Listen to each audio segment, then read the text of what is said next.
people are upset with Joe Biden, I think because they either don't know or they forget the kinds of things Joe Biden's capable of, right? You might have heard of the 1994 crime bill in the United States, one of the most massive pieces of anti-crime legislation ever passed. Joe Biden was actually one of the people behind that. If you watch the video of Clinton signing it, Biden is one of the first people he hugs. But people forget that Joe Biden was also behind the 1986 Anti-Drug Abuse Act. And in that legislation, there was something called the 100-to-1 rule. 100-to-1 rule meant if you were caught with any amount of crack cocaine, you would get the same mandatory minimum sentence as 100 times the amount in powder cocaine. Same drug, different forms. So if you got caught with 50 grams of crack, the size of a Snickers bar, you would get the same 10-year minimum prison sentence as someone carrying a 5-kilo briefcase of powder cocaine.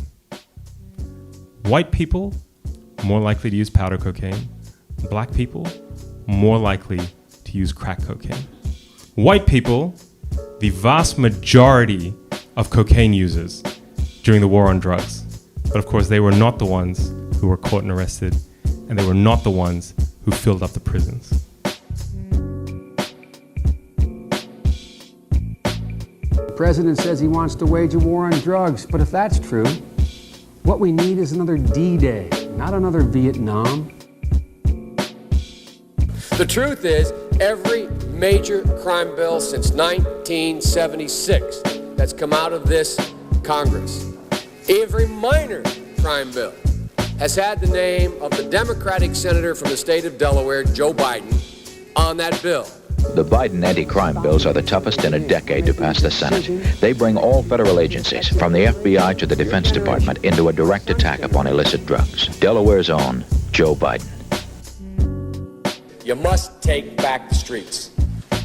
And you take back the streets by more cops, more prisons. It doesn't matter whether or not they were deprived as a youth. It doesn't matter whether or not they had no background that enabled them to become socialized into the fabric of society. It doesn't matter whether or not they're the victims of society.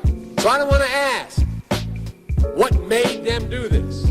They must be taken off the street. They will, or a portion of them will, become the predators 15 years from now. And Madam President, we have predators on our streets. They are beyond the pale, many of those people. Beyond the pale. We have no choice but to take them out of society.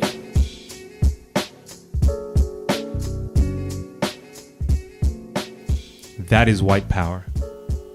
When you can destroy generations of a community with the stroke of a pen. Joe Biden was one of the most senior Democrats to push the Iraq War. 1 million dead. This is who we're dealing with. So let's everybody make sure we understand one thing. If there is not a way to secure those weapons of mass destruction, this is an exercise in futility. If we can make the case that the threat is real and dire, that a free and democratic Iraq, if it could be accomplished, could have a cleansing impact on that part of the world and make our life easier significantly down the road if we do things right, that it is worth the price. Opening the gate in a way to the part of the world that needs to, at some point on their own, come into the 21st century.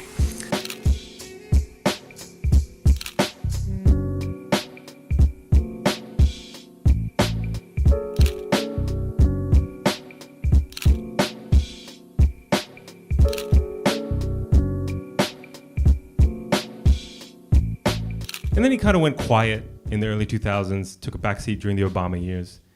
And then he completely lost it, like really, really lost it, right?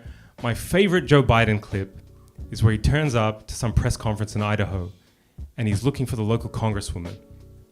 And he's going, Jackie? Where's Jackie? Is Jackie here? Jackie? Where's Jackie? Jackie died, bro. Jackie died. She had been dead for a month. He had to apologize to the family. Completely lost his mind.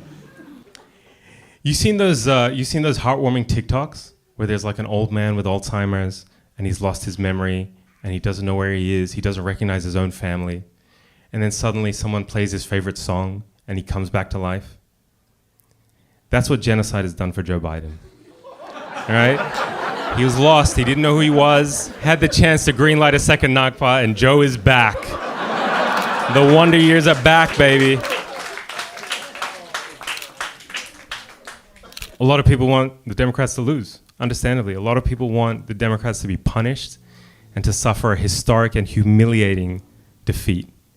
And white liberals are very tense, right? They're like, is that what you really want? Is that what you really want? You want Trump to come back? You want Trump to win? What I want is for you to not lecture us on how to respond to a genocide you didn't try to stop, okay? You think that's a good idea? You think that's a good idea for your community? Because it's your community that's going to suffer if Trump comes back. People like you are going to suffer. What do you think of that?